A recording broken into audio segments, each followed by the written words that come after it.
Mr. Reil, Coach Reil, what years did you coach boys basketball in Elkhart Lake? I started in 1956 and I coached for 17 years. And then would, took a hiatus because my boys were in school and I wanted to watch them play. And I got back into it later. I coached the varsity for 2 years because they couldn't find a coach. And it was probably one of the better teams Elkhart ever had. After that, I coached girls for 5 years. Okay, and tell us about boys basketball in the 1950s in Elkhart Well, Lake. it was different. There were 56 kids in the school.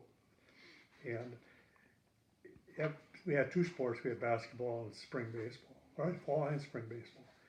And all the kids participated that have the ability to do so.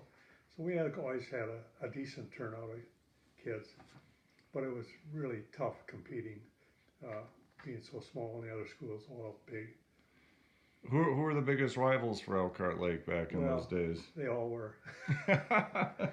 They always come in and think they're going to mop us up, and we could always give them a pretty good battle.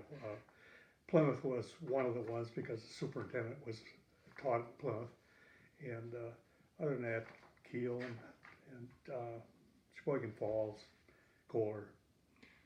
Tell us what games were like in what many people in Elkhart Lake now know as the old elementary school gym with Well, the balcony. I'm sure that place got rocking. oh yeah, people don't realize that gym originally was a WPA project, and it was half the gym going crossways, and then they built on and put the balcony on there and so forth.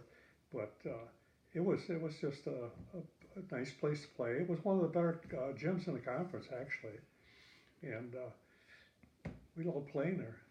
What was the gym full for most games? People on the Oh yeah, balcony, oh yeah, yeah. You almost had to say you couldn't get any more people up there. and was there a JV team at that time, or Yeah, was there it? was. It was kind of a ragtag. The thing was, when I started coaching, I had five sophomores that I brought up to the varsity, and I only had one senior and two juniors. And the senior was the only guy that could really handle the ball pretty well, and so the younger kids got a lot of experience then. Now, during your time, you had some successful teams at Elkhart Lake. What made your team successful? I think the kids always played hard. I always stressed you were going to have fun doing this, but I had high demands of them. I expected them to do things and do them right and not halfway. And what was community support like in Well, that era for your teams and athletics in general in well, Elkhart Lake? we only had the two sports in the beginning, and as it grew, it got more and more. But Tuesdays and Thursdays when we played our games normally, the place was packed. We just couldn't get any more people into it, and the parents came, and whether that's good or bad, I don't know, but they were there. And what were some of the most rewarding moments you experienced as a coach? Uh, I think the day-to-day uh, practices. I always enjoyed practice, and seeing the kids grow and so forth.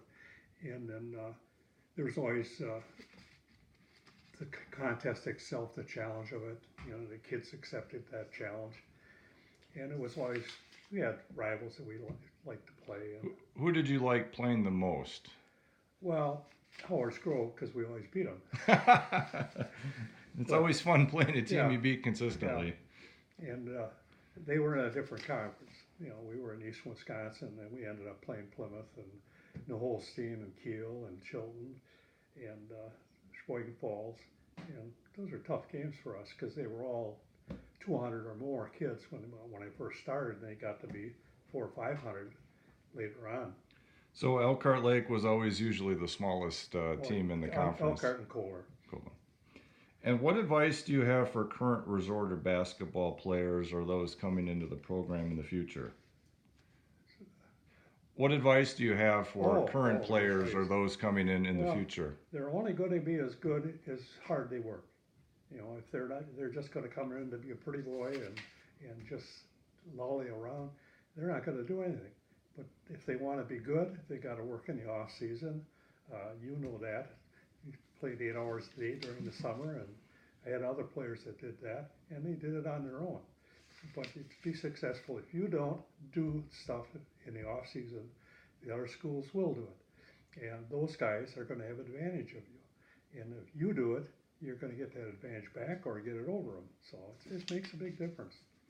Well, thank you for your time, Mr. Reil, and sharing some of your memories about boys basketball in Elkhart Lake and offering advice to future players. Thank you.